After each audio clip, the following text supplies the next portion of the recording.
Let's play some basketball. That's all what the game's going to turn into, just basketball. Space Jam with weird monsters. I'm like, Baxter looks at Cthulhu, and it's like, you think you're such a strong elder god, but did you ever learn how to dunk? Dun dun dun. I believe I can fly. It's just like, oh shit, he dunked on him. Oh. Hello everyone, Jazz Chicken here. Welcome back to the next episode of Call of Cthulhu with me, Jazz Chicken, and KrazyKamron as Baxter Bleeker. Hello. We pick up in a very morbid scene where a crazy person he just saved from the asylum has shot himself in the face. Ah, no. And we're in the forest as well, just to throw that in there. If you want to know more, then you go watch the previous episodes. Alright, so you better watch all of them right now. Yeah, in one go. All of them at the same time. If you've already watched them, go back and watch them again. Just have each episode playing at the same time. It's the cacophony of sounds. And then suddenly you're like, oh my god, you got 5 sixes. Would you like all 11 episodes playing at one time?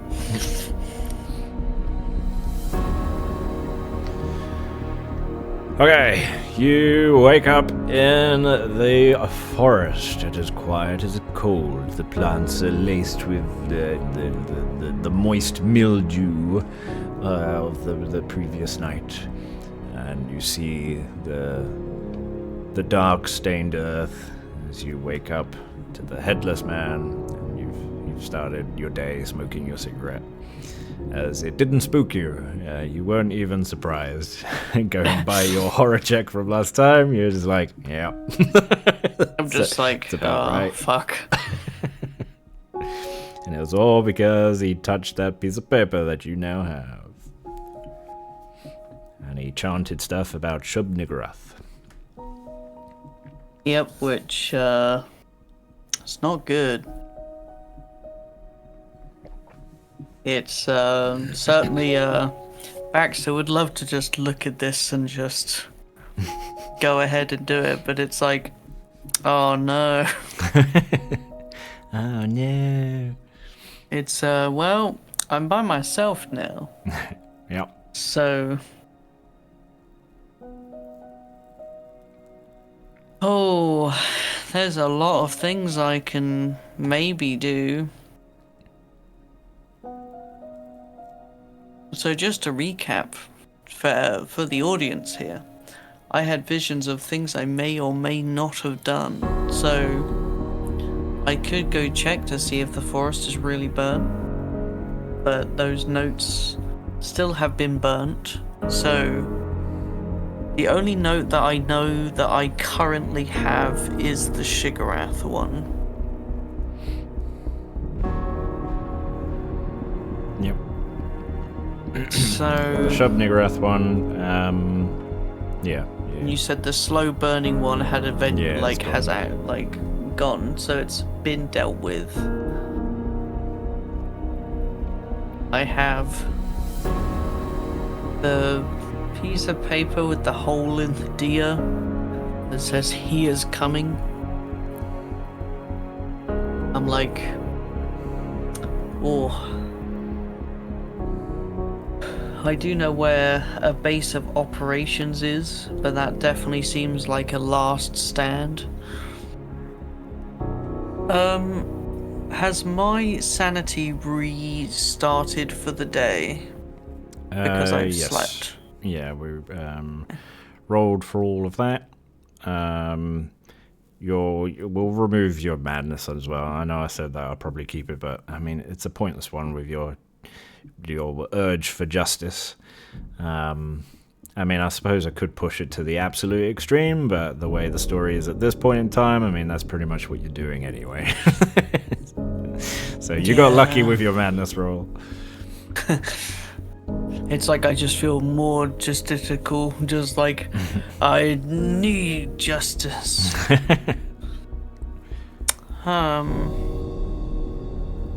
So I could go to the train station to possibly stop this train from going. I could go... I'm just listing out all the possibilities right now. Yep. I could go to the underground of the leisure centre to try and either destroy the underground area or, like, really find a key point to destroy, but that is diving very deep into enemy territory. I could go to the booths to see if they actually caught on fire, or like to see if there's like someone going, hey, so this person won. But otherwise, I think that's my 3 main paths. So I'm gonna start with the third one. I'm gonna walk through the woods and, like, maybe not main road, but at least, like, come up to this road over here and then, like, maneuver through the buildings like this until I get to the polling station. Okay. Whilst you're walking through the forest, give me a basic survival and a listen check. Okay. Here's your listen. First rolls of the day. Oh, look at you. Oh, shit. Look at you. Whacking out the extreme success straight away. Hey, you know, we need a win. Your ears are on. Survival, I'm not Your seeing. basic survival. So, if you roll another 4, you'll pass it. Survival, okay. I mean, I'm not gonna roll underneath a 10, I feel. Oh, that's a... Okay. That's not a critical fail. It's just a normal fail. No, not a critical fail. So, it's going to take you a while. You'll probably get to maybe about here as you're going through the forest and trying to find just a safe, normal path, but you're able to keep an eye on, like, the stream, or at least with your listening, you're able to definitely hear the stream as you're going. This situated by this blue line that's running. Where can I get the hand up? What button was that? Trying to get my icon hand to appear, but it doesn't want to. So you're able to hear the running water and keep along that line and not get too lost in the forest. At the same time, you're also hearing an abnormal sound deep within the forest of like a type noise. If that came through. It wasn't muted by Discord. I was going to say, could you do that again? Because there was no audio that came through. Oh. Okay. I think... What would you say it sounds like? Just like a reverberation? Like it sounds like... it sounds like something you haven't heard before. It's naturally, I would say, pricked your instincts of like possible fight or flight because you don't know what it is, and it sounds almost animalistic in a way, but it's not of any animal that you know. Okay. I think it would pique my interest and I would want to head towards the noise, but in more of a stealthy way than just, you know, standing up straight, walking directly towards the noise. Yeah. Okay. Just to see how stealthy you are, give me a stealth check as well. Why not? Okay. Damn, we're up in the 90s today. You're getting them out the way. That's fine. Yeah, we got the good roll, and then now it's 90s only. Okay. As you're walking into the forest and following the sound, you find yourself heading up towards what used to be the crime scene from way back when. And when you begin to approach the clearing that you're kind of familiar with, the big tree that you remembered being there where you saw the jacket and such, it's now really swollen and black with multiple branches from the top. It's towering up really high, and it looks like there are like 3 roots that are above ground and are just digging into the floor. It's not moving, but it does seem to, like, every so often give off that noise that you heard before. That kind of reverberating, almost animalistic noise. Okay.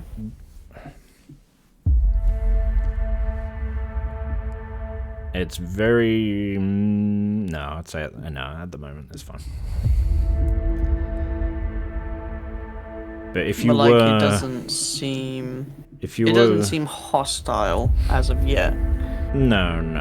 And if I was trying to put into perspective the width of this tree, it will probably take maybe, I want to say, 15 to 20 people holding hands to hug the tree. Oh jeez. So it's like a redwood. It's fucking huge. Yeah. I think that's why I failed the stealth, because I see it and I just audibly go, holy shit. And the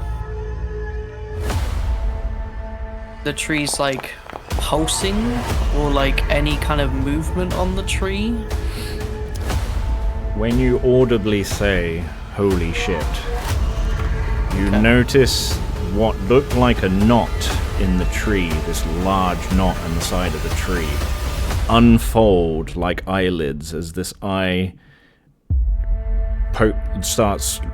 rolls forward and looks around and goes to look in your direction. What do you do? Oh, I'm ducking behind a tree.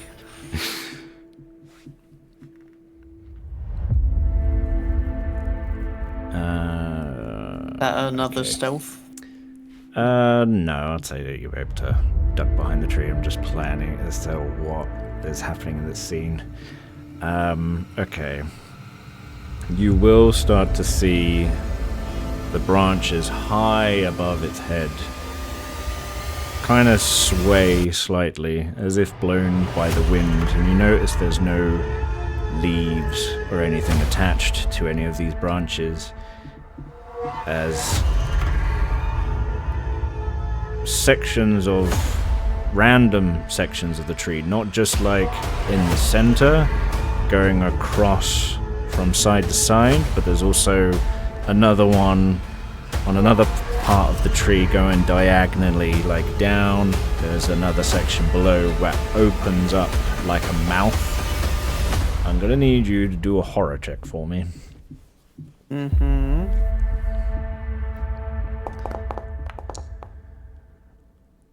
I thought it was gonna be another 90. I was like, no way. Okie dokie. And that's a D10, isn't it? Or a D4? this one will... oh, hang on. Let's give me... roll a D10. As the roots that are on the ground begin to lift up and move as it rotates itself around. You're going to... yeah, I'll keep it as that. You're going to take 6 sanity loss as this huge creature with what looked like branches are actually flailing tentacles almost. That's a bout of madness, apparently. But you haven't reached your Even though I daily. haven't... yeah, I'm not sure why. Maybe because I've suffered taken more, a massive... yeah, I think it's because it's more than 5. Okay, we'll do that in a moment. You're seeing multiple eyes and multiple mouths on this creature, and as it moves and rotates, the heavy thudding in the ground, you feel it shaking beneath your feet. And it makes these very weird audible noises. You see this kind of purpley black tongue inside the mouths and oozing saliva, like just bouts of it just dribbling out of its mouth.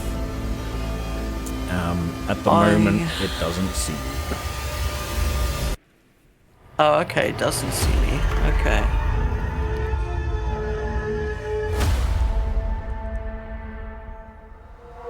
I was gonna say I would want to chuck a Molotov at it, as I have 3 left. There's my table. And I'm like, wood and fire don't mix.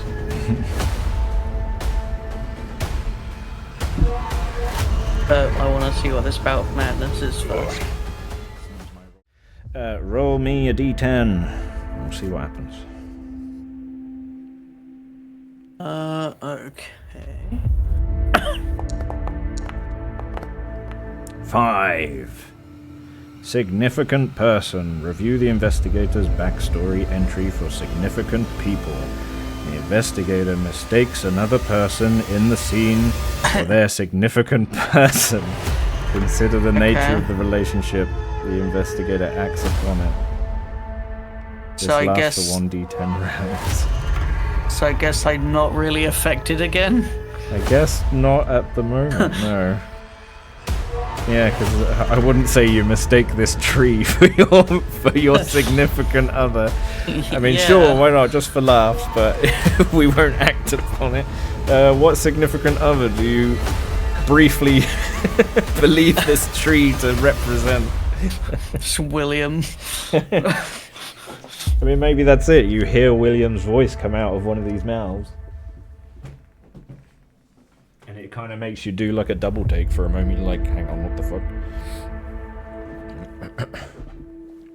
I mean, Oh, God. I would probably be like think to myself, if I heard Will coming from the creature, like, I'll save you because I don't want to believe that I killed him.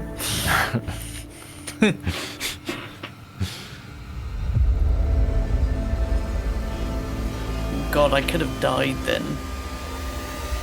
If like I rolled a bad one, that would have been like real bad. Let's see if I can quickly find this creature in my book. I know he's near the back. I would say, can I chuck a Molotov at it? I mean, you certainly can.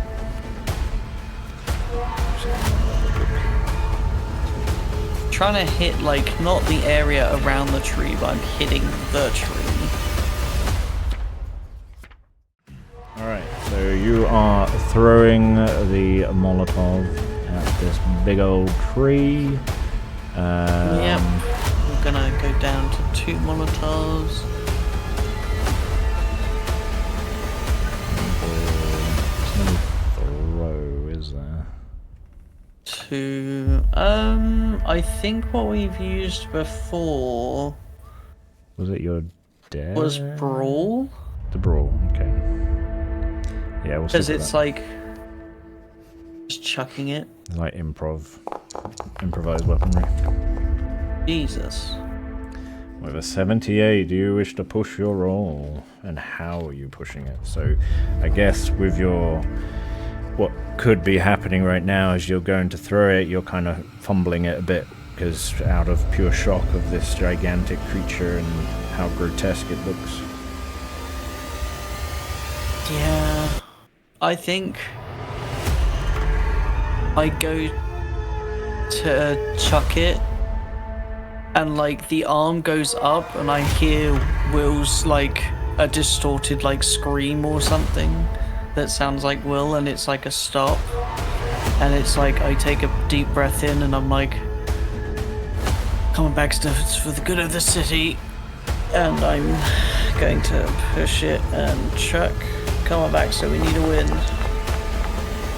Damn, that was not.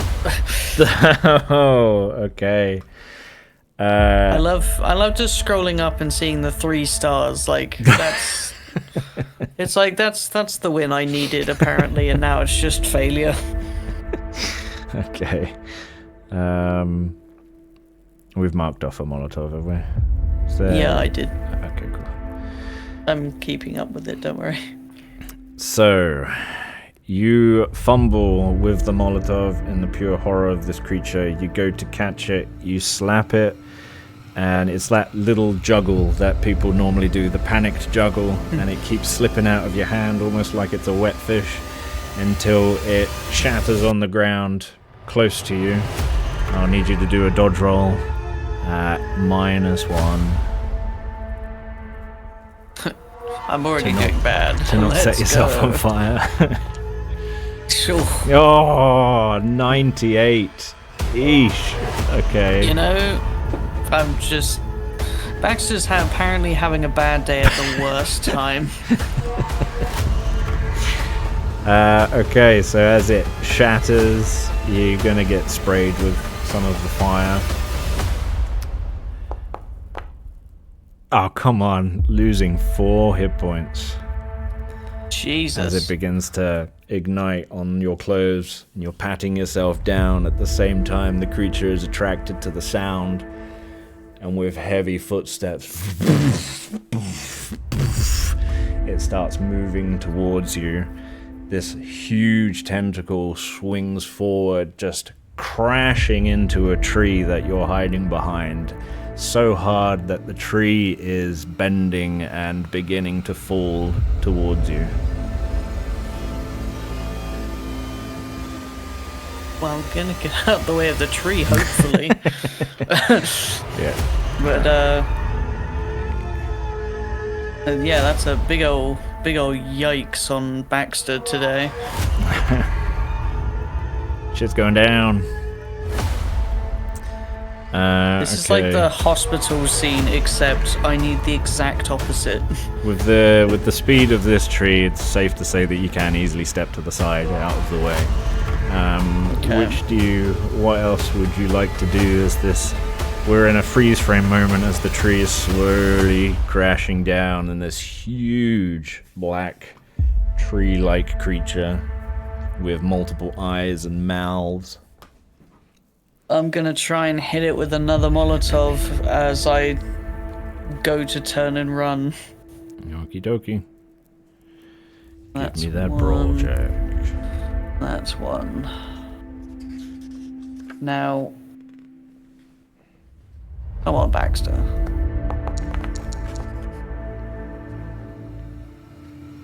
Okay. I'll use 1 luck to get that to a success. Alrighty.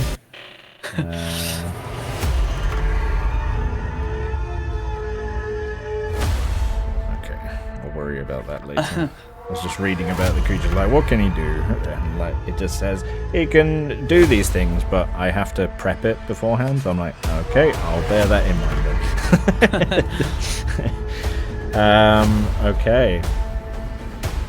You hurl this Molotov at it. As you're swinging, you hear the voice again, clear as day, and it says your name, causing you to give pause, but you instantly shake it because you're like, I'm not setting myself on fire again, and you throw it towards it. And you see what, like, 2 of the eyes from either side of its huge body follow this bottle that hurtles towards it as it shatters, and you see fire splash over its body. And you hear on multiple of the mouths, it gives off like a shriek noise. It stomps backwards a bit. The fire remains on its body. Roll for damage for me. What did we say for damage? 2d6. 2d6, Plus okay. burn down. The burn damage is an additional to the impact damage. Okay. That's 5. Okay. And when I say turn and run, I'm trying to run towards the river. Okay, and you begin running. Check something.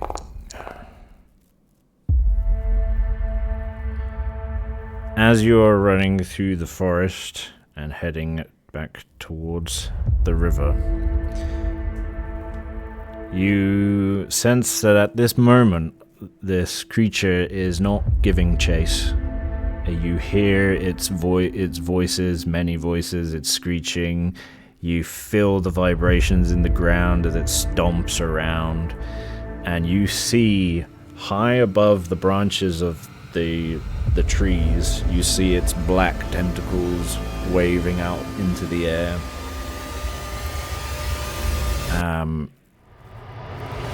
Probably say at this point that you would definitely have a flashback near the beginning of the game when you had your first vision and you were seeing huge lumbering tentacled creatures walking through into the city, but there was like hundreds of them at that point in your vision. This is just one. Yeah.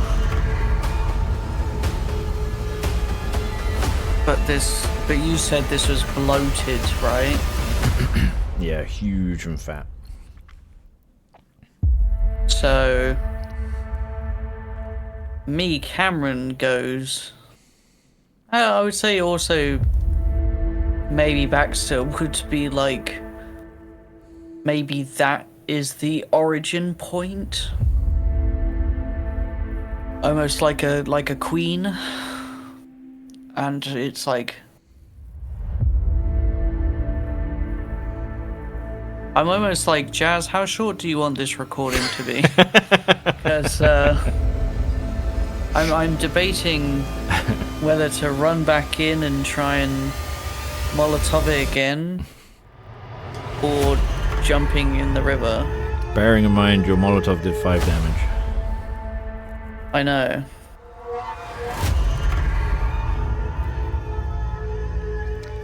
And I'm guessing... How much is your bout of madness affecting you right now, personally, on a real sense? I mean, with my vision... I have 2 ideas. And I will let you know. One... In next week's episode. One is to... run back and try and fight this thing. I'm guessing my Molotov, it looks like it's barely scratched this thing. Like the fire is just, it barely did anything to it. From what you saw it splash onto its body, but it didn't like engulf it or anything. The tree's far too big for it to be engulfed in flames.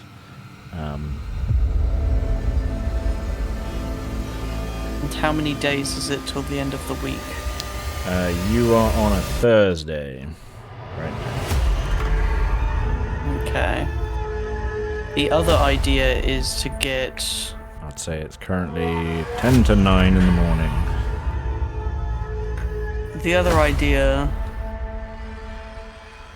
is to get to like a post box or post office and essentially write a letter to like the government of London being like, Hungerford under attack, send army, and just hoping that the army shows up.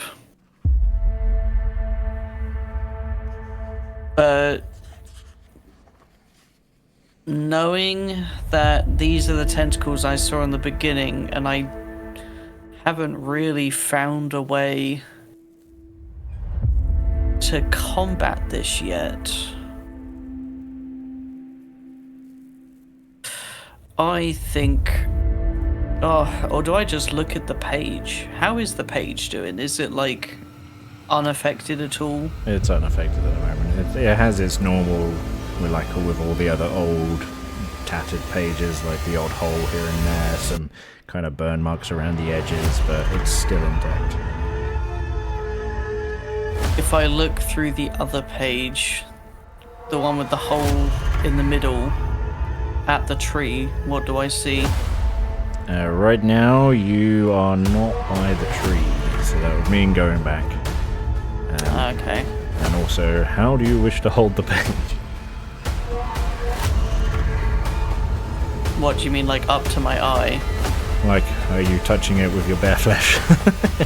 Oh no, this is the one with the he's coming page. Oh, that page. Yeah, that the other one. Yeah, that one we established previously. That this one doesn't show anything. Oh no, yeah, because you used it in the asylum, didn't you? Yeah. Yeah. And it revealed like what his room truly looked like. Yeah. Okay. I mean, if you So want to I'm go back to the tree. Fuck it. Baxter's going back. Oh my god, you crazy son of a bitch. Okay. He has to know. Are you wanting to be stealthy at all or anything?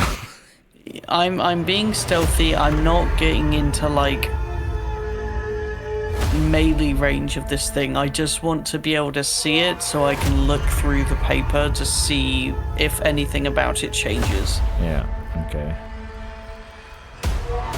So give me a stealth check then.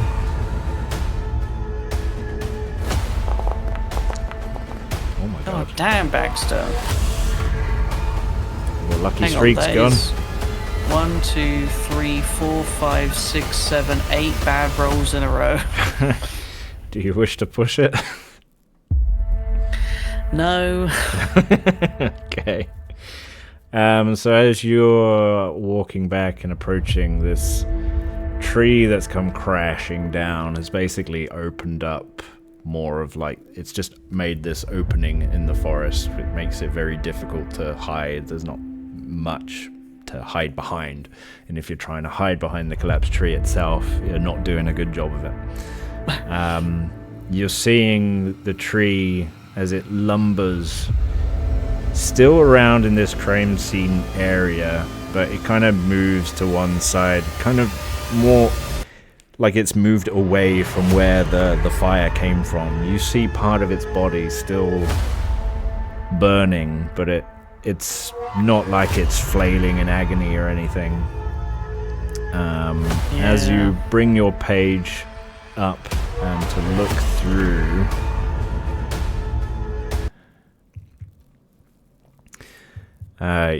you bring the page up to look through at this creature.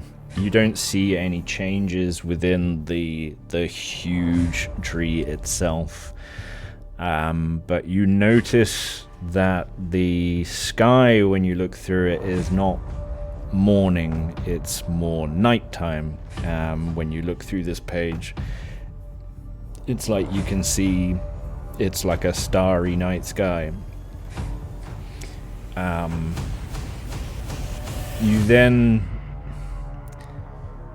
You don't even need a spot hidden check when looking through the page, as towering high above the trees, even higher than this lumbering creature itself, is the face you've seen stalking you previously in the asylum, in the hospital.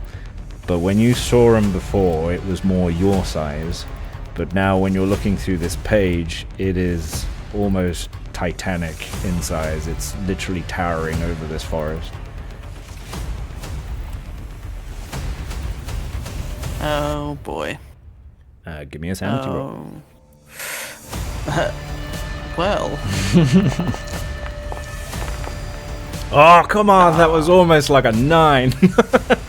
I was like, oh. Yep. Alright. I mean, regardless of what I do, I'm hitting my daily cap. Yeah, you're... Okay, give me a D12 for this one. Oh, lovely. This is when I'll roll high. Yep. Oh! Jeez Louise, Papa Cheese. Okay. He's. I think I'm backwards, Jazz. I think I need to reset because I think the game wants me to think I'm trying to roll high on the bad rolls. Alright, I need you to see if I have you can... underlying insanity now. We can... There is a chance you can block your, blank out of your mind the horrific sight that you've seen. I need you to make an intelligence roll. Okay. So yeah, you need to get lower than your intelligence, and your intelligence is 70. That's very good. So you have a high chance. Hey, I was gonna say it's 70, which means it's gonna hurt even more when I fail this. Oh my god. 71! I'm guessing I'm not allowed to use luck for this. That's just like the game being like, fuck you. Literally. Like I said, it hurts even more when this happens. Yeah. Okay, so you go temporarily insane. Can I not use luck for that roll? For trying to remove sanity, sadly not. Or stopping yourself going insane. Okay. No. Honestly, story-wise, it makes sense for Baxter to go fucking crazy at this point. Everything up to this point has been weird or somewhat explainable. This is oh my god. Alright, I'm gonna do this.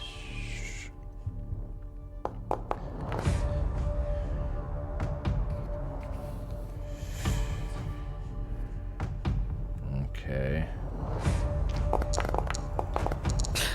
Alright. So you're suffering from a phobia and a mania. Okay. Which number is that? Okay. I want you to describe to me what is going on with you right now, with your, how are you going insane? What does it look like with your character? And how it will then end is you have gained a fear of darkness or of the night, which kind of works with the story and what you've seen through the page. And you now have an obsession with music or a very specific tune. Okay. I'm gonna add this into maybe the backstory page. Okay, I put it in my notes. I would say, as Baxter looks through the page and sees, this creature that's been stalking me, and sees it here now, I think the arms come down, I land on my knees, and the paper flutters off as I let go of it, and it's very much the hands come down and starts really hard gripping the dirt as Baxter is just saying to himself over and over again, holy shit, it's real, holy shit, it's real, it's fucking real, it's not just in your head, Baxter. And that is very true to the nature of what's happened now, that what you're experiencing now is clear for your eyes to see. It is physical, your glass shattered against it. So if you're going by basic science of if I can see it, if I can hear it, if I can touch it, then by all means, yes, this is real. And your visions, it's not you going mad, it's probably a vision of what's to come.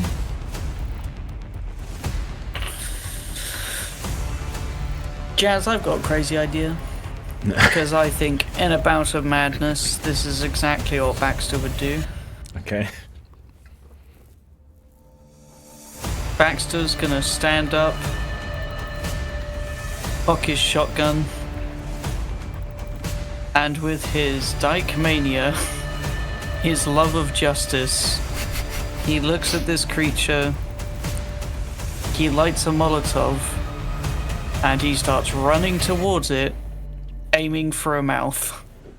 Oh, okay. Because his goal is to jump inside of this creature with shotgun and Molotov in hand to try and shoot it from the inside and burn it from the inside.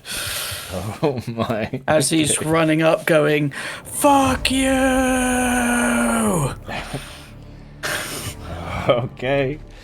You're gonna need fantastic rolls. As you run towards it and you get closer to it, you begin to start to fathom how tall this creature is, that you would have to climb up its leg in order to get to one of the mounds.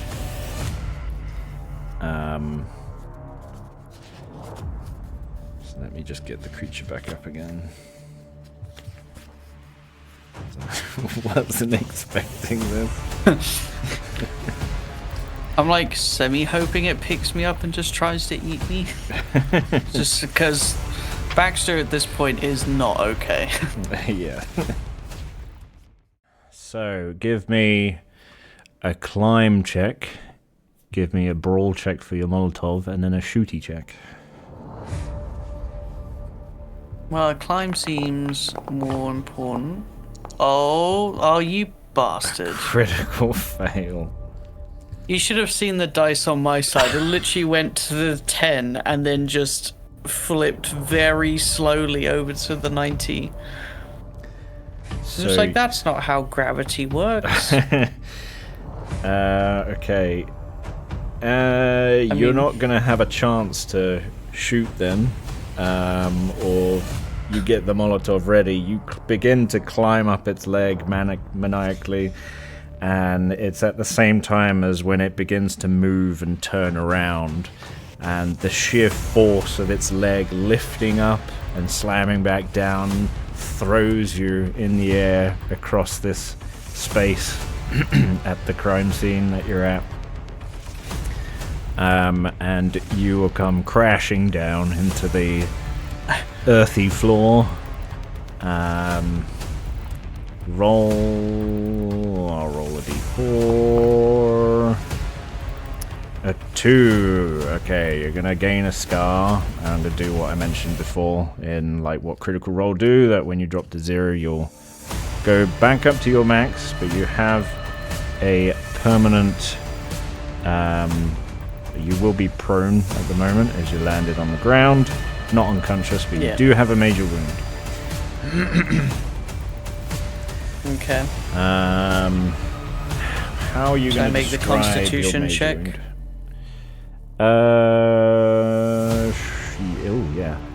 Sure. Is it just resist? Okay, you did very well on a Constitution check, apparently. Ah, well.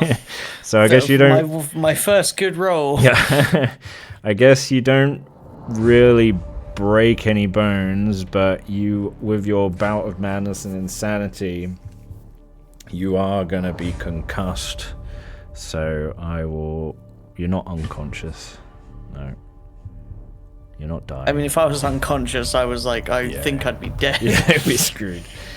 But yeah, you are concussed, dazed, bruised, but luckily you haven't broken anything. You've hit like maybe a bone so hard that it feels very fragile, like you came close to breaking a bone, but luckily you haven't. I'm gonna I think I'll do the first plan then of, let's say I fall and land on like my ribs and now it's harder to breathe. So now that I'm much closer to this thing, I'm gonna hit it with a Molotov and run off to the river. Okie dokie. Give me that brawl then. God damn, Baxter. His insanity is really affecting him. Okay. Do you wish to push it?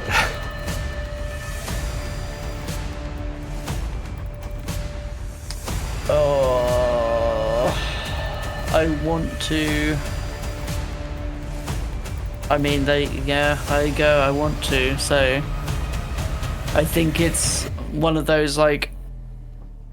I go to light the thing, I cough because I'm in tremendous pain, and then I take aim and try and chuck it. Nice. Oh my god. Nice, Thank God, you finally Baxter. got a success. Fucking hell. Okay. That was like 10 failures. Jesus. Okay. That's like Baxter episode 1. With a hard success, the creature will... I mean, it's not gonna succeed. I'm gonna roll it twice with disadvantage, because he's so huge. Yeah, that's exactly what I was expecting. Yeah, he wouldn't get that 3. Okay, with the 88, so yeah, he fails to even try and move out the way, or just with its lumbering around doesn't dodge it in any way. The bottle shatters over one of the closed eyelids as it sees this bottle fly towards it. Naturally it closes and then it shatters over the eye, some of it dripping into its mouth. And you're seeing it like as it's flailing and thumping around a bit. Roll for a damage of 2d6. 2d6. Okay. 7. Has it got like 40 more health points to go? Okay.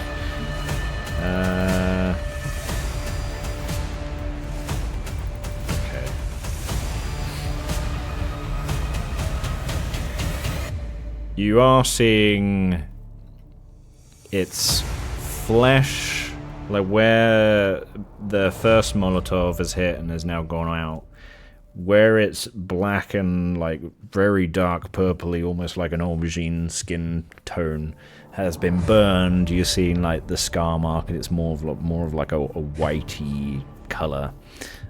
So it seems like the fire is affecting it. Okay. Just not a lot. But it's not bloodied or anything. In a response to this, it will begin thumping on the ground with its feet, and it's going to try and do a defensive maneuver. Just need to get what I had up. As it stomps around, and the tentacles will flail and swoop down to try and like hit you or try and find where you are beneath it, as you are quite small in comparison to him.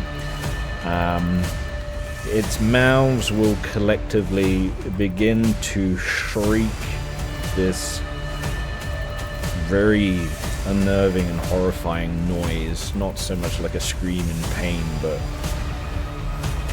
you can tell it's angry. It's almost like a territorial display in some sense. But with the noise it's making, and also the thudding in its movements, it is implanting fear into you. You're going to suffer. Roll it. Whoa! I don't want that. I didn't want God. that. I just want you to roll 1d6. Oh, did it do the /1? But yeah, it's very strange. If you just do /R1d6, it will do it. Like if you type it in. Yeah. There we go. You'll suffer 5 sanity loss. Cool. knocking you to 16. And you have this sudden unnerving need to get as far away from this creature as possible, as you feel compelled to retreat to a safe place. Anywhere the person would normally feel safe and secure, as you are terrified of this creature. Okay. Well, luckily that was the plan anyway, to get the hell away from this creature, running towards the river. Okay.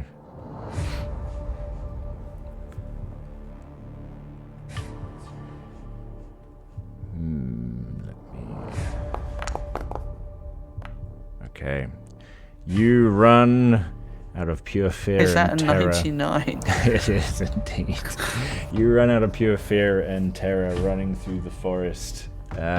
You feel the thunderous booms, the cracking of wood as other trees begin to collapse, and you rush over to the river. You even, without even stopping, even run into the river, but it's not like a fast rapid or anything, and you splash and heave your heavy legs through as it's like up to chest height in depth, and you're able to run over to the other side of the river, climb out, and you're out into the road. You dodge like a car that's pulled, seems as driving towards the asylum. Oh, I think I just realized that the forest I burnt down was more of those things.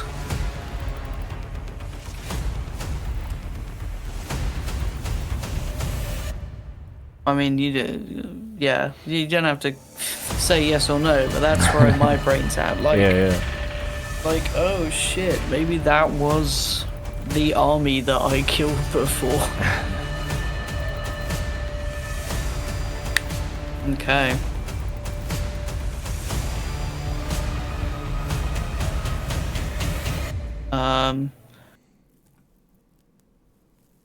You know, I'm gonna limp my way to the train station. Okay. I'm just gonna come down here, and then just walking along the side of the road, go to the train station. Give me just a spot hidden normal. Just to give me some idea as to if there is anything in your insanity and madness that you might. I'll say it's. God damn it, Baxter. I swear to God, if you start rolling good now. Your spot. Okay, a hard success with your spot hidden. Yeah, watch all the successes come through now, and I'm Yeah. like, Baxter, no, why now?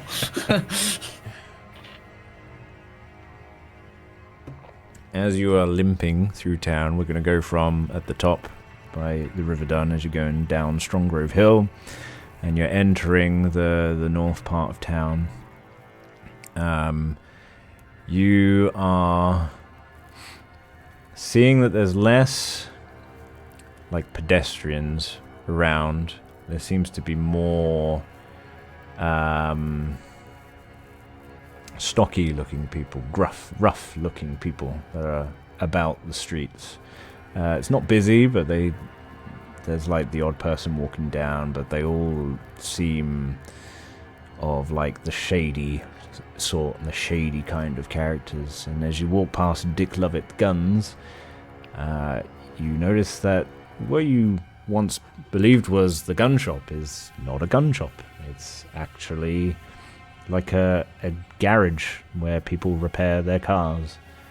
And you continue to walk, and in your insanity maybe muttering to yourself as you begin to see like just images of flashing in your mind and broken memories. What you thought was real is not real. You're seeing minor changes here and there, And further down, as you're approaching the railway lines where the hotel is definitely there.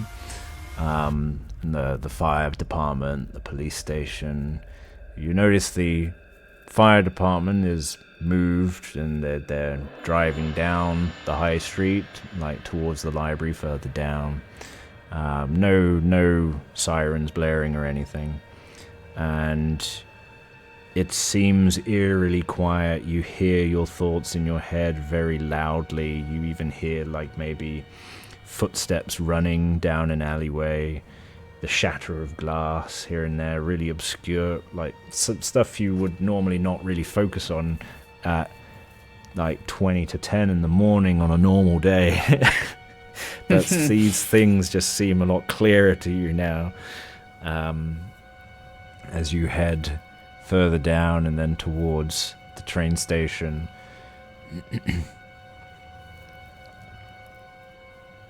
You feel like there's many eyes looking at you. You're not sure who to trust, what is real. But what you definitely do know is real was that massive thing in the forest that you don't ever want to see again.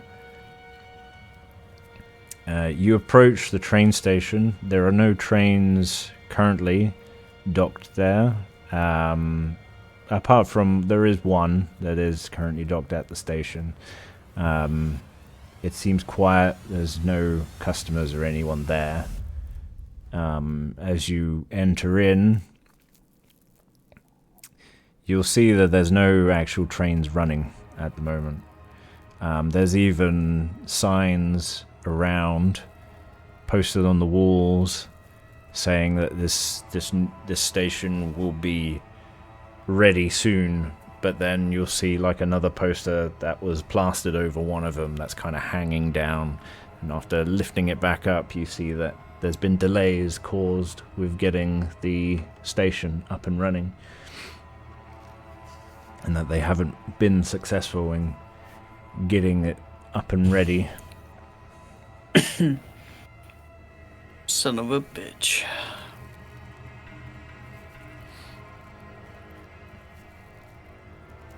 Where would there be like a post office then? For a post office, I guess would be back maybe in town, unless the dice want to tell a different story. Oh, okay. Interesting. So where you're at the moment is standing outside the train station. I mean, you can enter and explore if you so wish. There doesn't seem to be many staff members around, but if you're looking for a post office, it may be deeper into town. You do see that there is a phone box that's outside this train station as well, as I remember you mentioning you wanted to call someone. And yeah, that's... Yeah. I'll start by calling my contact in London by going up to the payphone. As you enter the payphone, you close the door. You try to calm your mind a little bit. Hands shaky, palms are sweaty, mum spaghetti. The telephone begins to ring in the booth that you're in. It's like a definitive sigh from Baxter, like, okay. It's not real, it's fine. People don't ring phone boxes. And then I'll pick up the phone. There's a voice will answer. Hello? Is that William? No. Oh, who's this? Hang on, what was his name?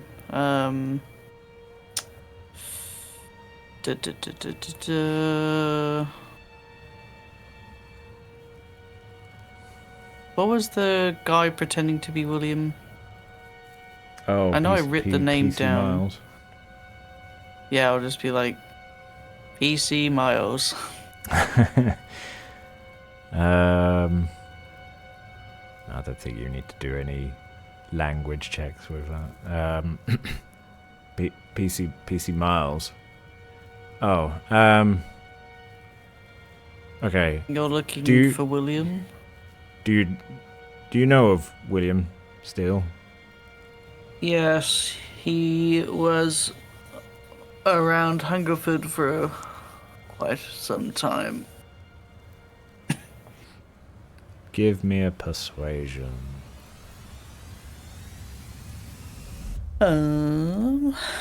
Yeah. Persuade. Bam. Damn, that was a spinny ass dice.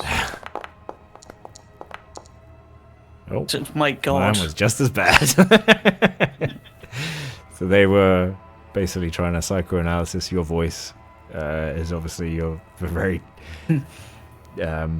losing your mind and defeated, and but it's like, oh, okay.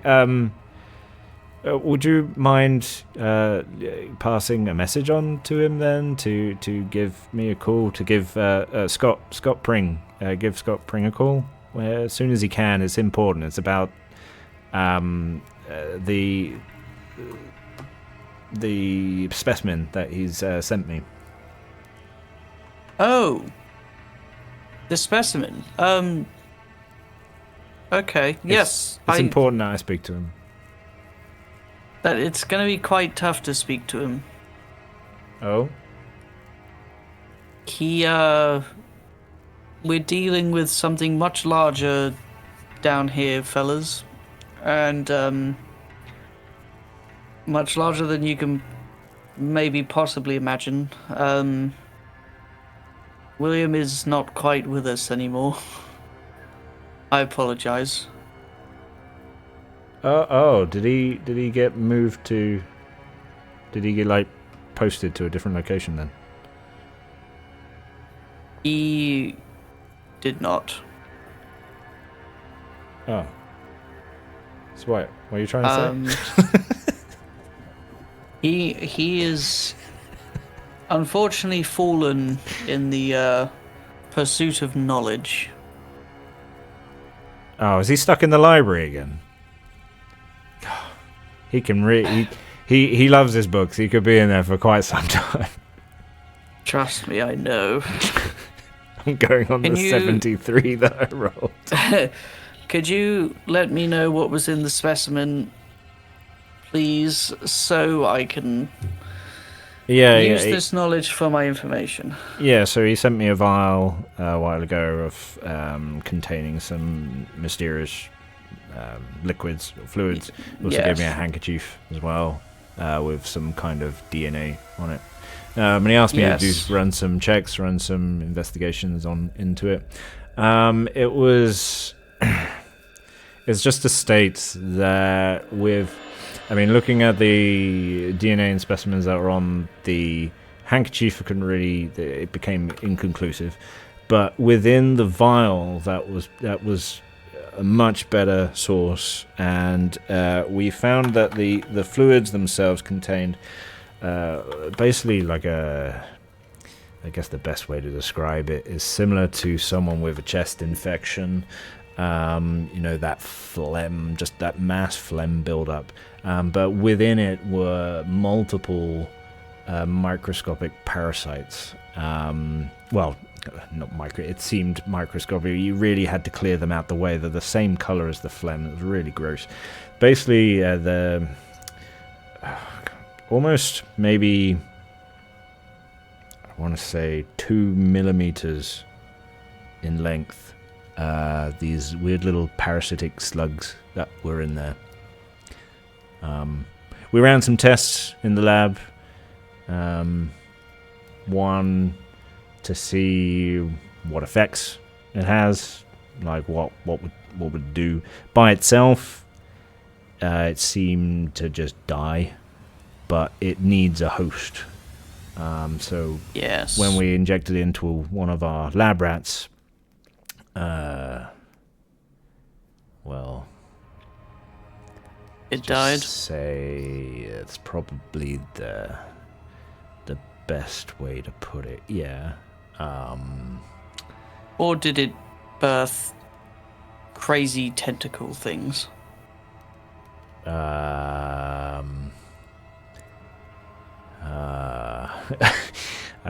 Give me another persuasion to try and convince him to. Oh, Beautiful. Let's go. Okay. Extreme success. Yeah, what? I don't know how to explain it. It seemed to enter a stage of metamorphosis. The lab rat lost patches of its fur.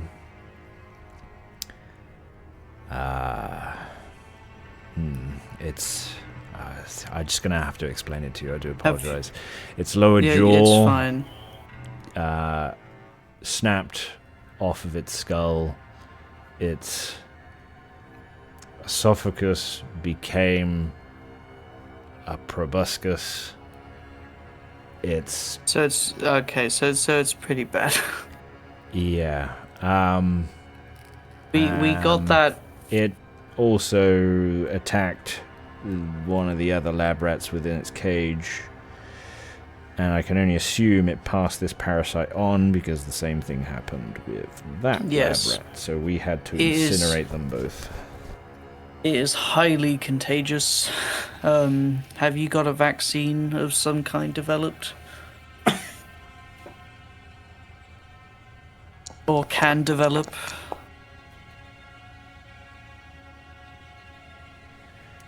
I mean, we can certainly look into that. Why are we expecting some kind of outbreak happening? For this next piece of information, it's quite classified. What is your position, current? Like, what job position do you work? Well, I'm working in the.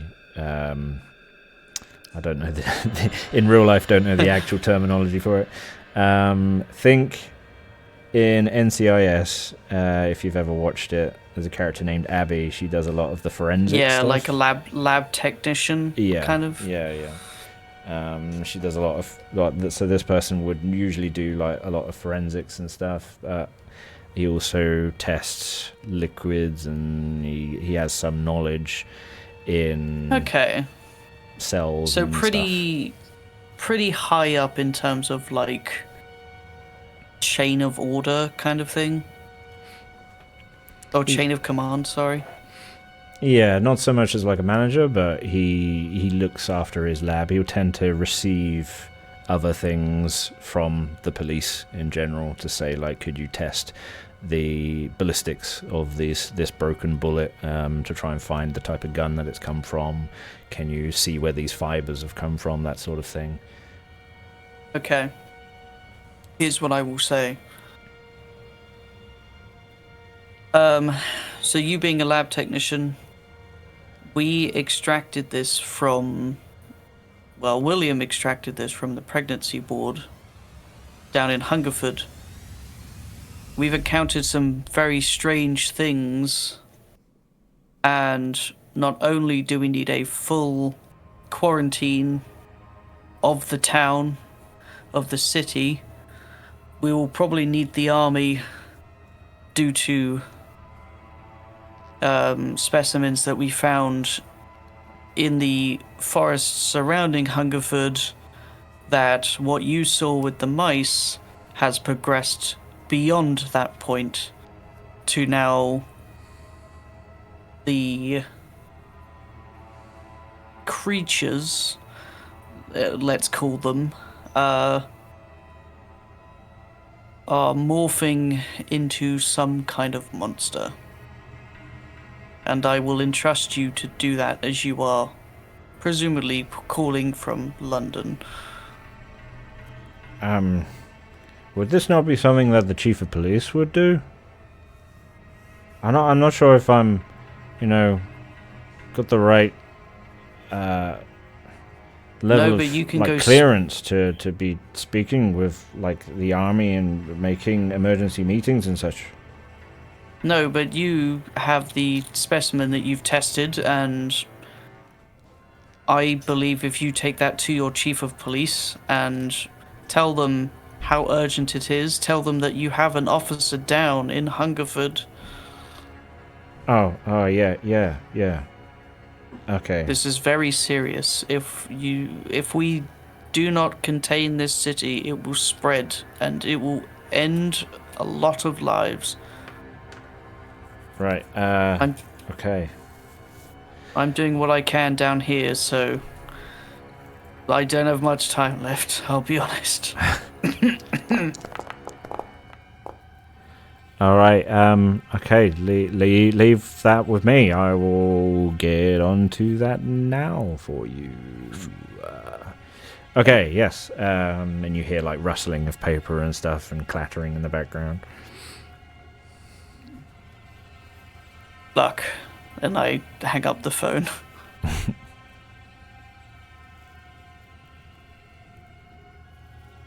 And I take a breath and I'm like, okay. I've let people know. I've let them know how serious this is. Hopefully the message gets out.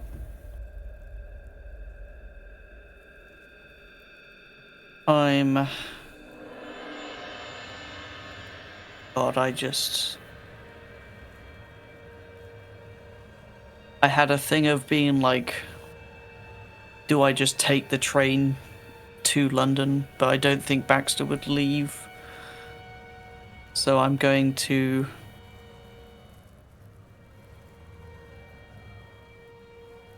go to the leisure centre one last time. Up this road. Okay.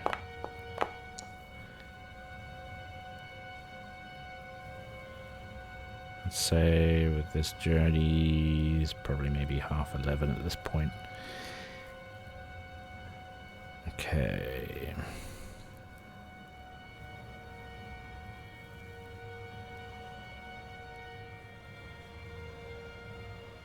Or maybe even longer. It's quite the walk. It's quite the walk, and I'm heavily injured. Yeah. I'd say maybe it's 12:10 then. Before you go into your descriptor, I'm going to go pee, so Okie-dokie. you can think about what's going.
Okay, I'm back.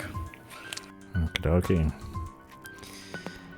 As you're walking down this road and you see some pedestrians. They look your way. They look a bit confused or maybe concerned when they look at you.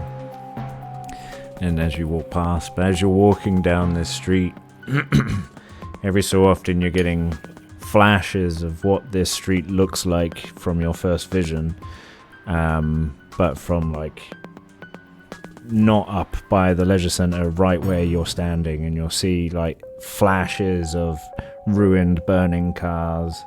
And then you walk down and you'll see a flash of a building collapsing in your direction, like in front of you, before it like flashes back to the norm. As you're continuing to walk, you're seeing other flashes of like this huge tree similar to the one you've just seen in girth, in width, in size. And you're seeing people stuck to its body, and like its tentacle is bringing other people closer to its mouths as they feed on them. You're getting other just flashes here and there, and with these flashes as well, it's like you're hearing sounds, very sharp and brief sounds of just burning, or like screams, or like the creature going like roaring, but ever so sharp and quick as these flashes happen. And you look towards a building and you see shattered glass, and you try and look to the floor so none of these images really screw with your head too much, and you see like a severed arm that flashes before you, and it's difficult to maintain your sanity as you're walking down this street. What's the tune that you're obsessed with? As I guess you're trying to either sing it to yourself to just keep you on the knife's edge of reality and sanity. How many roads must a man walk down? But it's like humming it to myself. Is it like just one section of the song that you just repeat, or basically the whole tune? Actually, no, I don't think that's old enough. Let's just go country roads, and it's basically just the chorus. Just the take me home. Country road, flash, burning buildings. To the place, flash, big creature. I belong. Flash, dead bodies. Hungerford. I'm gonna die. And you begin to approach where I guess the head fuckery all first began, at the leisure centre. As you look at it, the vision flashes. The building seems to be intact and standing, just maybe the doors are possibly hanging on a hinge when it flashes. Like the blue, clear, sunny sky becomes like dark and night, maybe smoke filled from the fires in the town. And you take a moment standing outside the leisure centre before moving forward. Oh, okay. Here we go.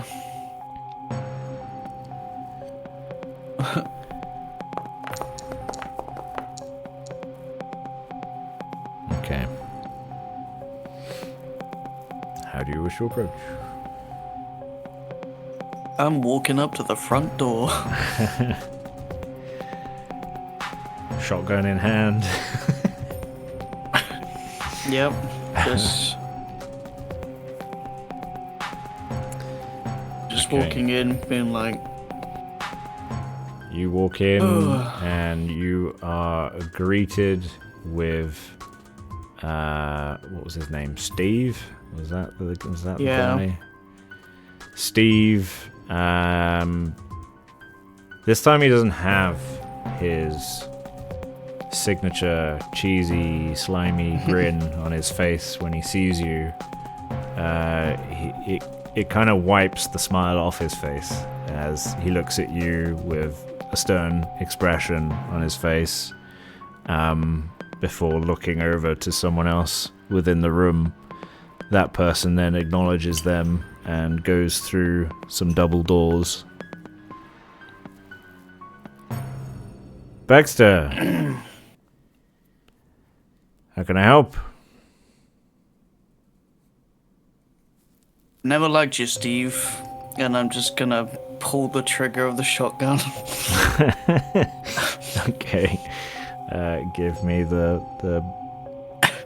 firearm. Then he's gonna try and dodge.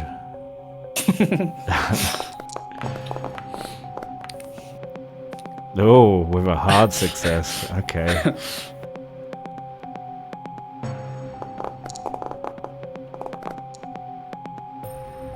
Okay.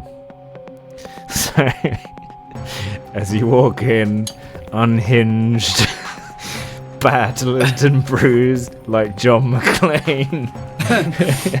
You're like, Literally. As you then just say your line, flick up your shotgun and blast. You see the shock in his face as he goes to then dive down underneath the desk. But he's not quick enough. And it gets hit in the chest and he flumps over backwards. You hear screams within the leisure center. Other people are avoiding you and run through the doors to escape. Others kind of go into like the garden areas to get out of there. I just cock the shotgun and I'm like, and I just start heading to the stairs that go downwards. Okay. You guys have ruined this town.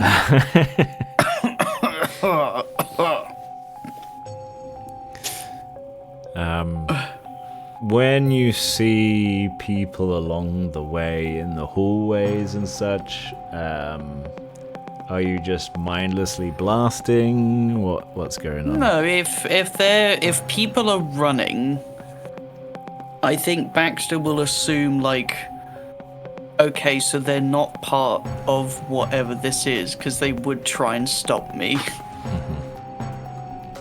Like,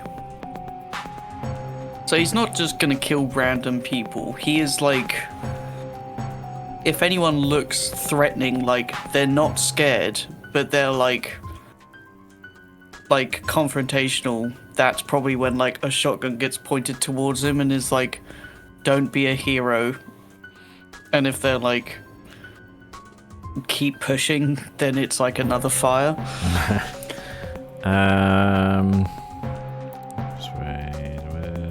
Is there like there is intimidate. Give me intimidate with a +2. It's the first time I'm using this.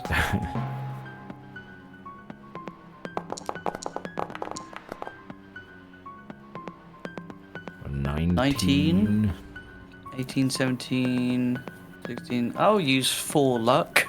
Okay. I'm down to 1 luck. Alright, you're pretty intimidating as you walk through the down. You definitely see some people that maybe have something in their hand. Possibly they've just grabbed something in the room. Possibly one may have even had a gun as he's like by the elevator and he's pointing it your way and you say that like, you know, don't be a hero, etc.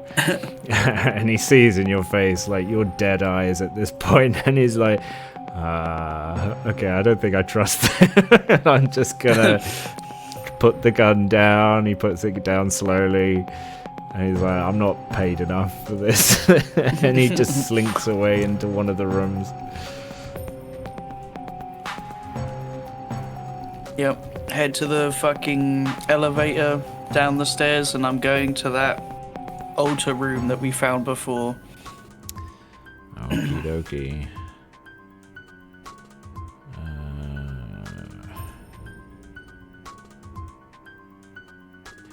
As you're going down the elevator,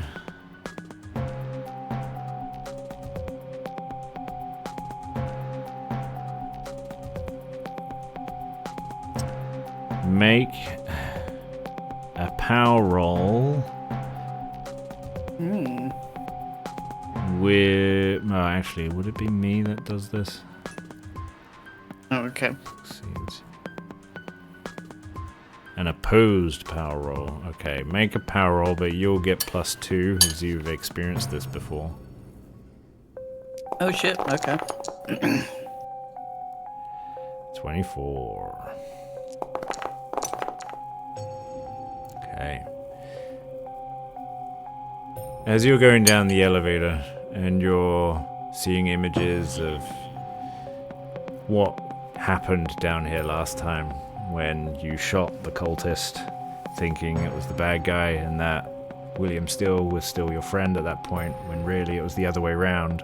They had dressed William up to look like a cultist to trick you, and PC Miles had taken on the guise of William Steele, and it succeeded. Kind of makes you annoyed and angry, but also like very twitchy as well. You get uncontrollable like head twitches every so often. You begin to hear the singing that you've heard from time to time at night, and also what you heard last time in this elevator. And so with your natural insanity, you just start singing Country Road, take me home, to drown out their singing, and it stops it from affecting you. Counter singing. As you hear the ding and the doors begin to open up.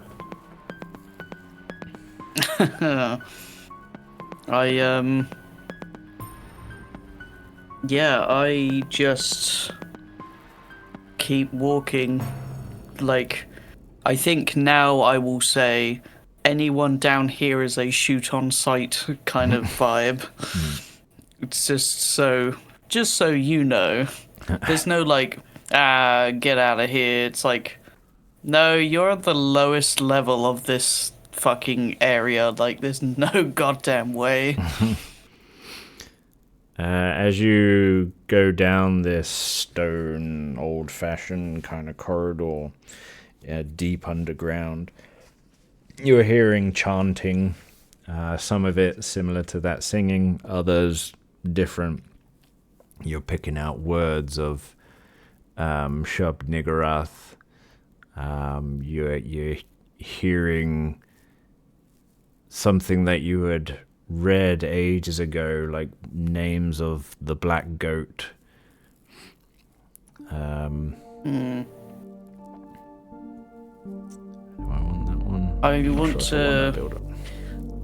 I would say not quietly, but definitely find the location of the voices.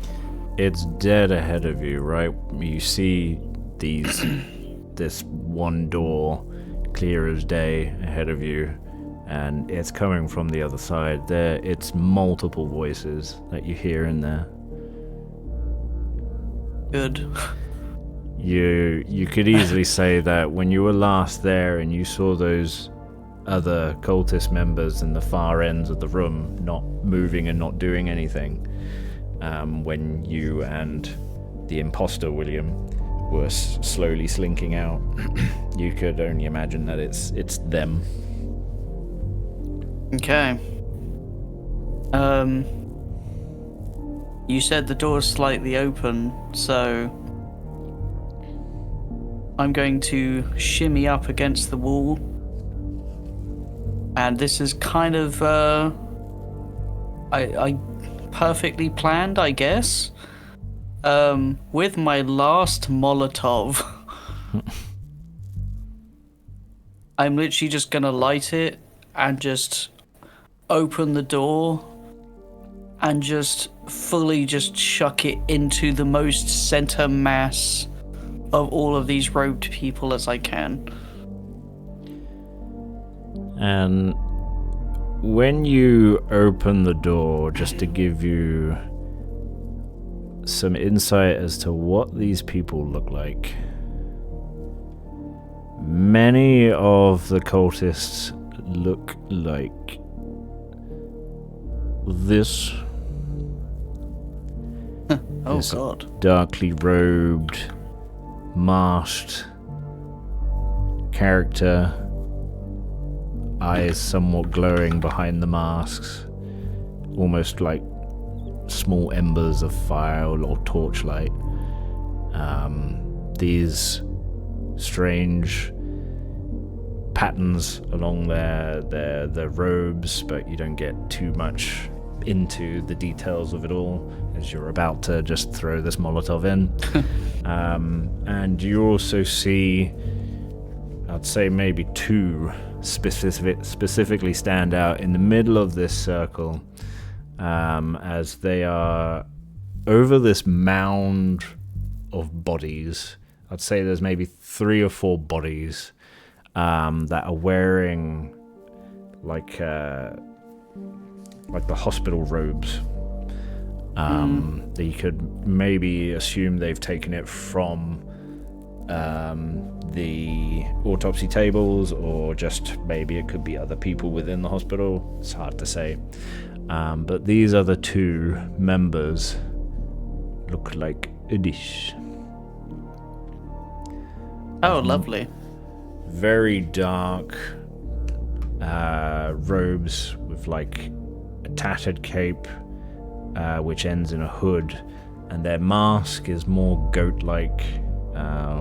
They have the goat horns, and it's a black goat mask that they're wearing. Okay.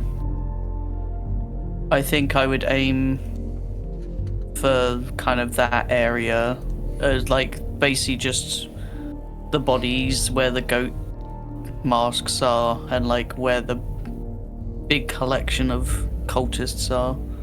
Okay. Because all of these people are wearing cloth, so this fire's gonna spread. And it's just throwing the bottle, yeah? You're not like throwing and shooting or anything? Oh, I will be shooting as well. I'm At the essentially... bottle, Would that... depends what you want to do, what you want to shoot at. I want to somehow like bar the door by like shooting the door, but I don't know if that would work. Like essentially lock them in as the fire rages. Yeah. It'd be tricky to try and break the door in such a way with a shotgun as well. Yeah. I think you just destroy the hinges, so it'd be like, well... So... I will shoot as well, not the bottle. Okay. We'll... Or I'll wait to shoot. If anyone tries to like run out the door, I will like take up a defensive position and like shoot anyone that runs out the door. Yeah. But at this point, I'm chucking the Molotov. Okay. I don't know if this is gonna be a positive tune or a negative tune. I mean, I'll go with that. Just trying to make it dramatic, but if it's positive, then I don't know if that's the right sound I want. Just like, yeah. Burning alive. Woo. Okay, give me your brawl check. Okay. Could I argue bonus because they don't know I'm coming? Sure, you've had so much bad luck lately, so sure. +1 to it. +1. Damn. Oh, with a 62. Okay. I mean, it's better than an 83, so... Or an 82. Do you wish to push the roll?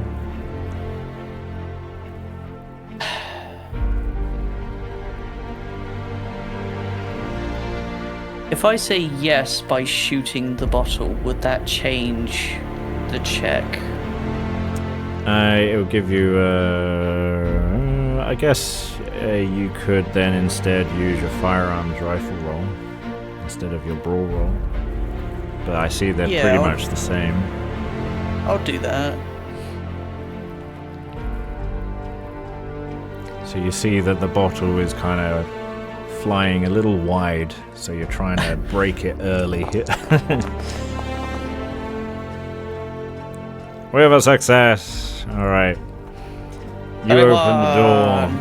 As you open the door and you fling this bottle, the two goat mask cultists look in your direction as in slow motion you're bringing the shotgun up as this bottle rotates above everyone.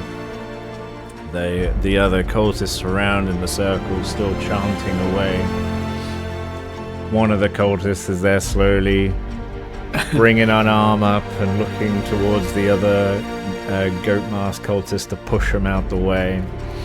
As you blast out the shotgun to shatter the bottle, as it rains napalm onto onto these guys. Baxter, bitch. Give me how I'm going to do this. Give me the 2d6. Okay. Yeah. 2d6. Yeah. Roll 2d6. What the?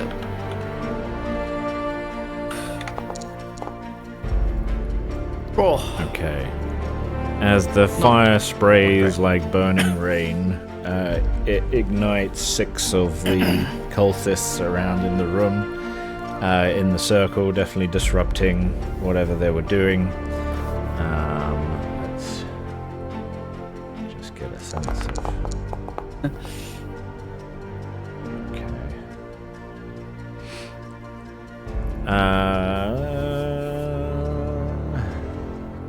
How many...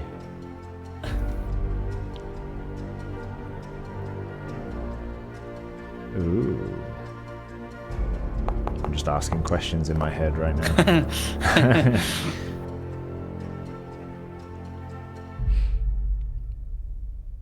Okay.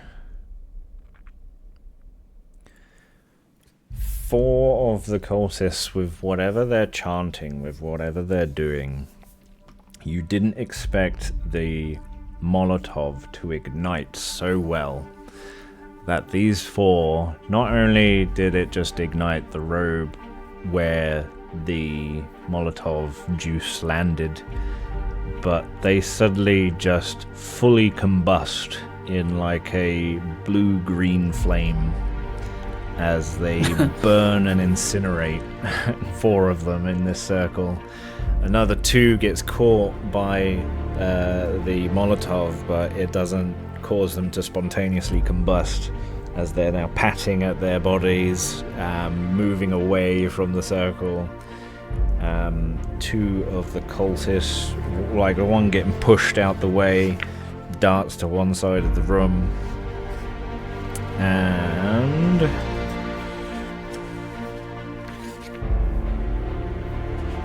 what are they going to do? I'm going to say heads. Oh, no, I don't want 2 coins. The buttons are a bit weird. Just adding extra gumph. Just get rid of that. Alright, okay, so he's not doing that then. Thank God? Question mark.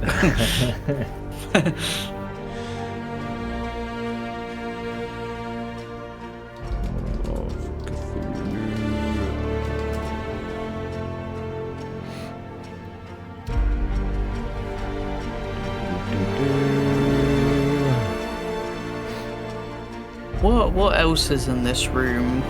Like, anything I can use to, like, get a lot of cultists, or is it just, like, this room's pretty pristine? You're thinking like an old dungeon room, like stone flooring, stone walls. You're seeing like a support beam? I guess in the corners, yeah, there would be support beams. The pile of bodies in the middle. There's like this circle that they made with themselves. They've not like drawn any symbols or anything anywhere, but there are a lot of candles around. There is an altar that's behind them, but they're not using it. They're not like sacrificing anyone or anything on it. But they're in the center of the room. It's quite a large room as well. Yeah. But this cultist, as he pushes this guy out the way, in response, he is going to whip out a revolver that is under his robe to shoot back at you. Oh shit. Would that be a dodge? Yes. Unless you wish to respond a different way, but yes, yeah, it would be a dodge roll. Come on, Baxter. Oh, Nice. okay. Nice. It was like 56. There you go, 39. Okay, describe the scene as he pulls this revolver out from under his robe and shoots. I think it's Baxter's worked with William enough and been with himself enough that he knows what it looks like when someone's reaching for a gun. So I think it's the moment of the arm goes back, he just gets back behind the door, and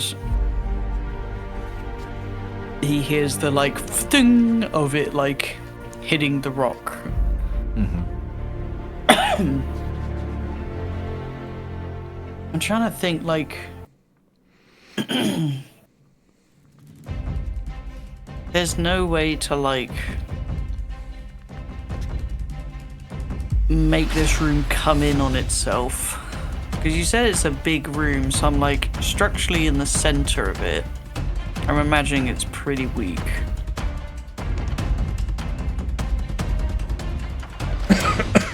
I'm just like, because I don't have dynamite, so I'm just like, Yeah. like I could trap them down here forever if I went upstairs in the elevator and then, you know, shot the elevator down so they couldn't get back up, but I'm like, that doesn't stop the ritual.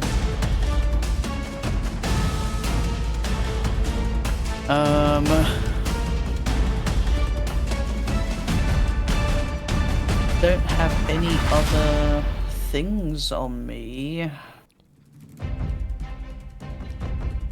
other than my shotgun.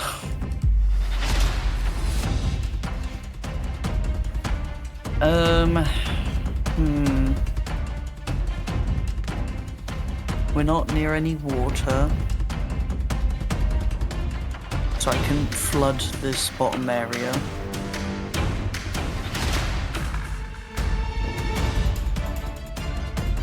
It might just be take out as many as I can while moving back towards the lift. You come to the realization, why did I come down here? Well, I mean, I feel like I've definitely disrupted it.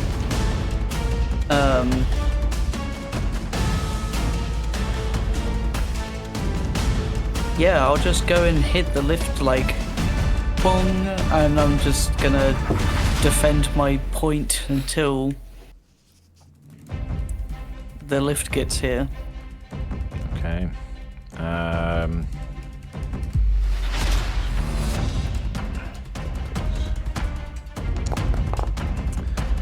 Okay, there will be 5 actions until the lift arrives. Oof, okay. As these cultists begin to rush down to the hallway, one first staying by the door, not coming really any closer, using it as protection.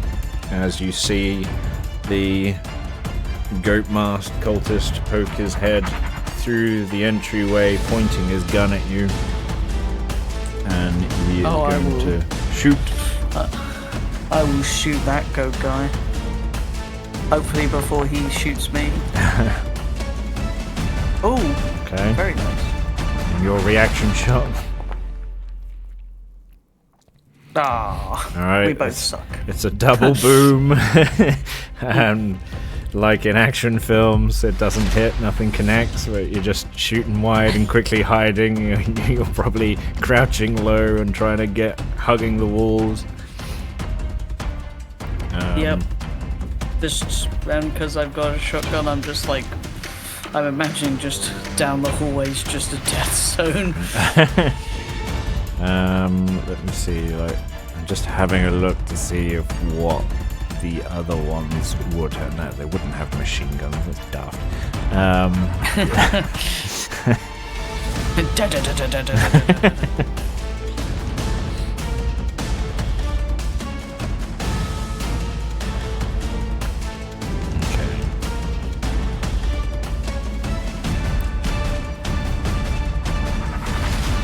I guess it will be on the second round. It will be just another shot out. He's going to try and shoot in your direction again, and quickly hide behind the door. Yep, I'm gonna try as well. Like shooting. Oh my back. god. 94. Give me a dodge roll. You'll have +1 to this. Once again, Baxter's like, no. Hey, wait, what? I got 2 10s and it came up as a 70.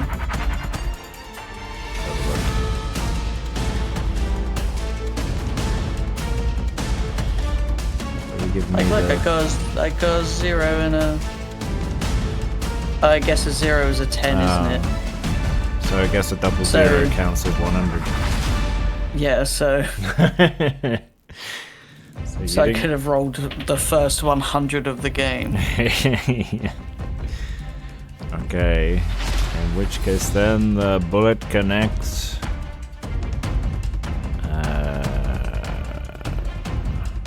Where is it? There it is. Okay. God damn it, Baxter, you piece of shit. Stop fucking working. You came all this way. Oof. Thank God that wasn't a 10. Dealing 1d10 plus 2, so you take 3 damage as the bullet strikes you. Okay. Oh, sorry, I was starting to type it in.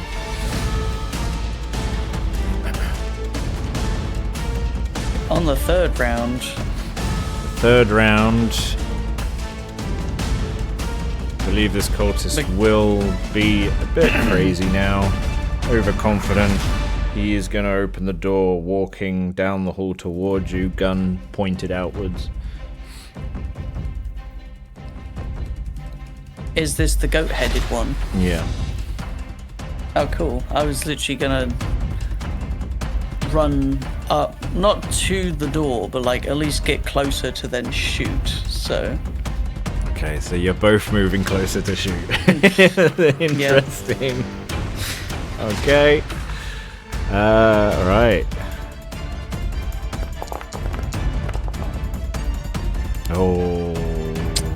Oh, yeah.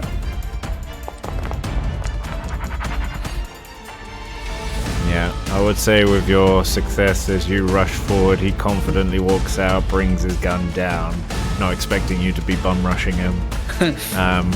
And as he goes to shoot, he notices that you're about to blast him, so he moves his arm, he shoots wide, and your gun blasts out, and with your range... No, that's not what I wanted. Close, medium, or far? I would say where you are in the hallway. So 20 foot away, or 10 foot away?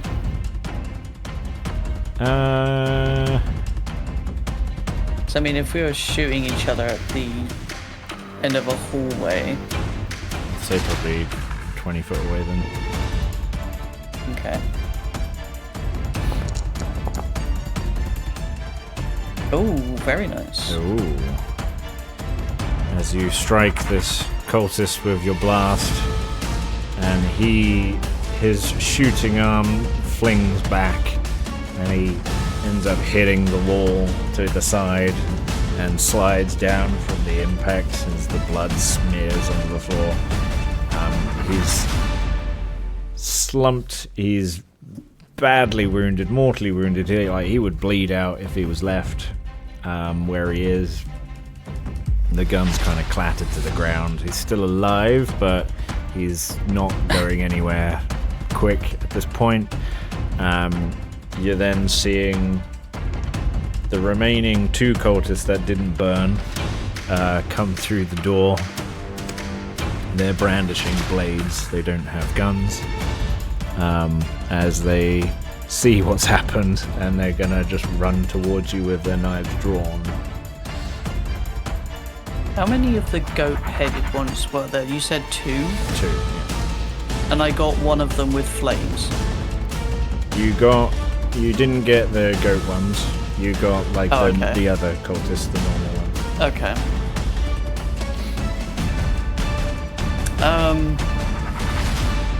In response, I'm gonna shoot the guy on the floor with the goat head and then run backwards. Okay. Make a dodge roll for me. I'll say one of the cultists might get close enough to swing a blade at you. Okay, yeah, with a 32 you're able to finish off that cultist and then move back. So this was like round 4, wasn't it? So this is the final round as you hear the bing and you're heading towards the elevator. Gotta go! Probably these cultists are gonna see that you're gonna reach the elevator before them. They're gonna throw the knives at you.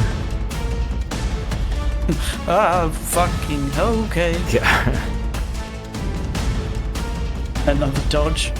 Let's see how well they do. Oh. Okay, one of them's good. One of them's got good aim. I'm guessing I'm not doing dodge to dodge it, it's just it hits me. No, you can dodge. Whoa, okay. 57. Oh, it's Blade. close, but no cigar. The blade catches you in... where does it catch you? Oh, let's make it interesting. It hits me in the leg. What do you say? In the back of the head? You're like, how are you alive? Okay. Right. Nah, but like it hits, scrapes the leg, and I'm like, you son of a bitch.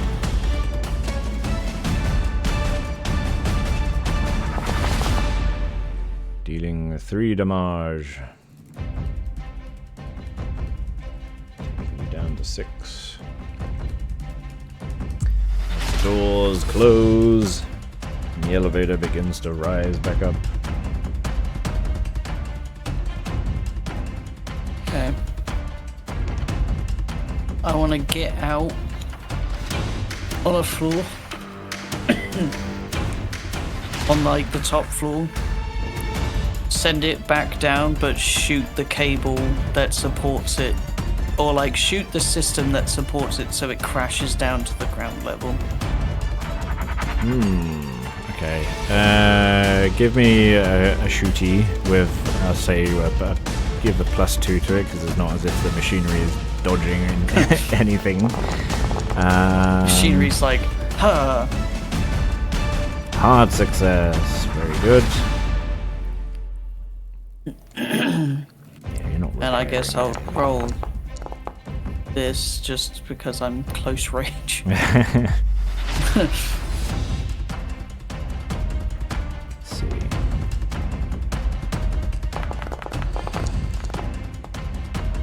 Okay. Yeah. With shooting it, definitely causes some sparks.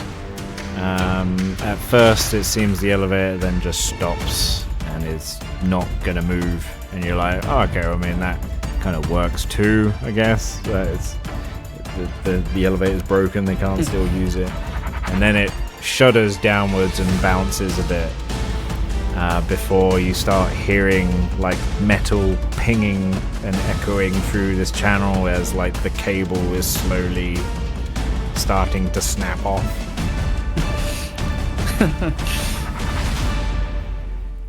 Going down for its final floor review and the elevator, ladies and gentlemen.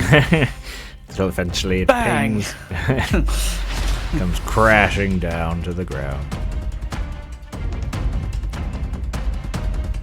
I'm just like, okay, they're trapped down there. Now,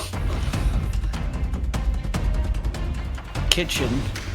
And I'm gonna run to the leisure center as well, hobble to the kitchen area of the leisure center to look for gas.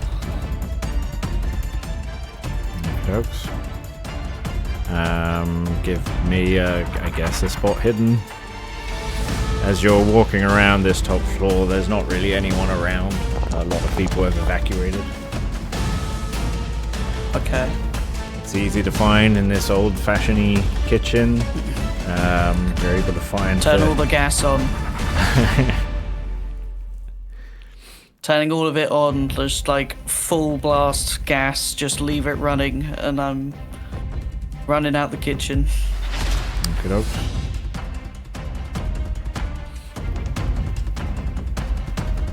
Feel free to continue with whatever you like to do at this point. I'm trying to think of what else, because I don't think they would have... Does the leisure center have a garage? I don't think they'd have gasoline lying around, right? No. It wouldn't be like a petrol station or anything. No.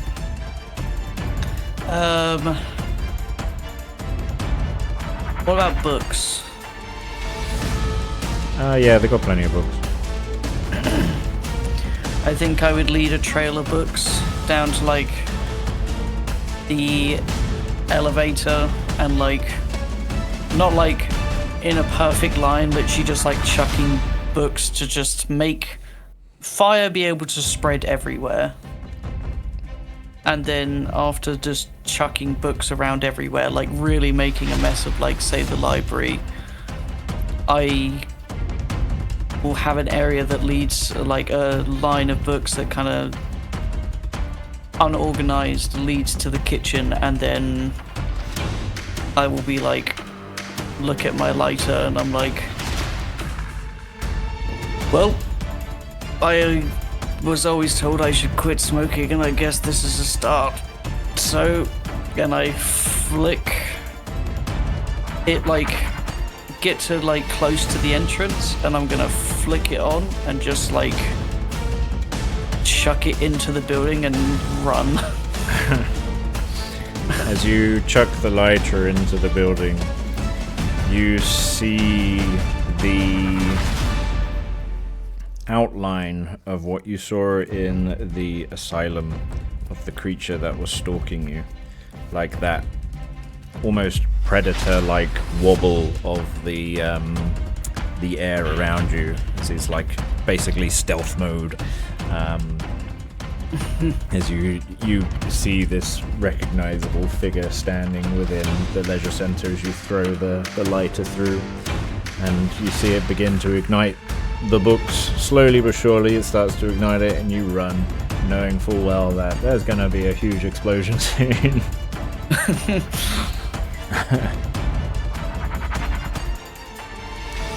I'd say you get to maybe, I don't know if you're heading more towards town, you'll probably get to about here by the time the fire reaches the gas and this immense explosion goes off, blowing a massive hole in the leisure center. As you're watching it and the flames are just reflected in your eyes, you're seeing like the front doors of the leisure center hinged, like they've been blown off, they're hanging off, and seeing some of the glass has been blown out and destroyed. It's not long till you then start hearing sirens in town, as probably people have seen this explosion and the smoke. You can naturally assume that emergency services are on their way. I think at the sign of emergency services, I'll look towards the building one more time and be like, fuck you. I ruined your plans. And then try and like run off in another direction that the sirens would be coming in.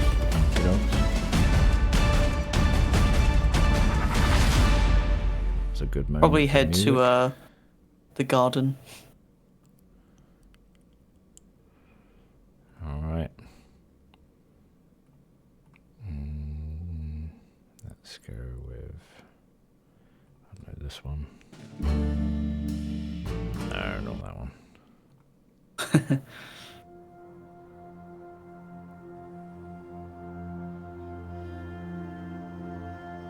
Sure. We'll go with that for now.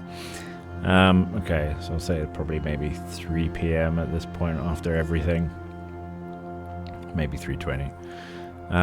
Okay, you're now into this cricket field or football field. This is a large field. No one's using it. You're just watching the scene play out as the town rushes over. Or like the emergency service, you see the fire brigades, the police cars pull up around the leisure centre. They're trying to control the fire, but it's out of control at this point. Lots of billowing smoke coming out of it. Your hands tremble. Your head twitches. Your hair is like a mess at this point. You've got blood trickling down your back. You're now, as the adrenaline is kind of leaving your body, you're now seeing how much your body has suffered and you're feeling it. It's hard to explain, I guess, with everything that's happened and you're now feeling it all in one go. It's almost like you've been hit by a truck. I imagine it's like a fall back on the grass as I'm just like, fuck, what happened? Ow. You still have this blade sticking in your shoulder. Your mind is just shattered with everything that's going on. Your eyes are flickering around to make sure no one is coming your way, no one spotted you, no one is coming after you. You're now listening as well. I'm going to still carry on with that extreme listen that you made. You're listening so intently to see if this creature, the black goat, is coming, is lingering, if you're seeing that wobble effect, or if you're hearing its guttural noise. You're looking at the sky to see if what you saw through the page could be still towering over. You look into the forest and thinking, I don't want to go back there again.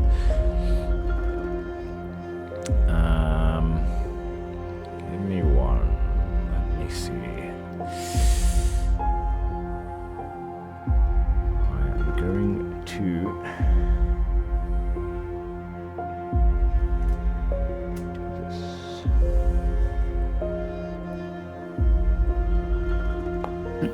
Kill you. Okay.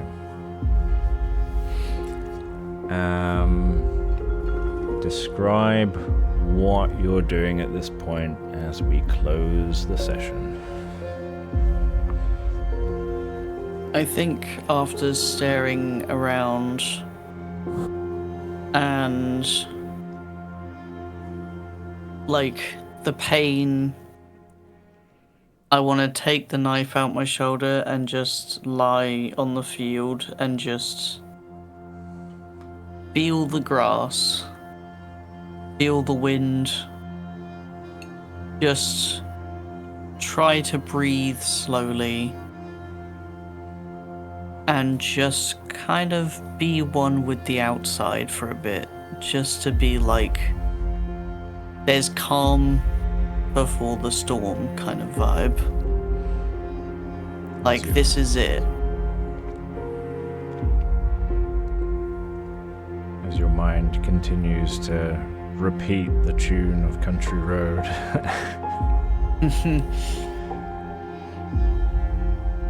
Yeah, everything that you've been investigating and trying to discover and how to stop it, it's come to this point. And this is it. Your actions, your every action counts at this point.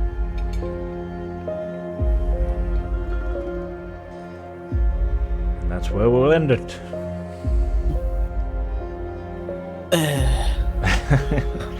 How was that for you? Those dice rolls, man. Baxter with 12 bad checks in a row, like, reminded me of the first session when you were like, are you sure you don't want to reroll your character? I will say some of those bad rolls saved your life. Because if you did jump into that monster's mouth, you would have been dead. Baxter was a bit crazy. But because you failed the initial climb roll like badly, that you got flung off, I'm like, well, that kept you alive. So although your dice rolls may seem unlucky, it seems Baxter's luck is still there, still lingering. It's still there in mysterious ways. The dice gods are watching over Baxter Bleeker.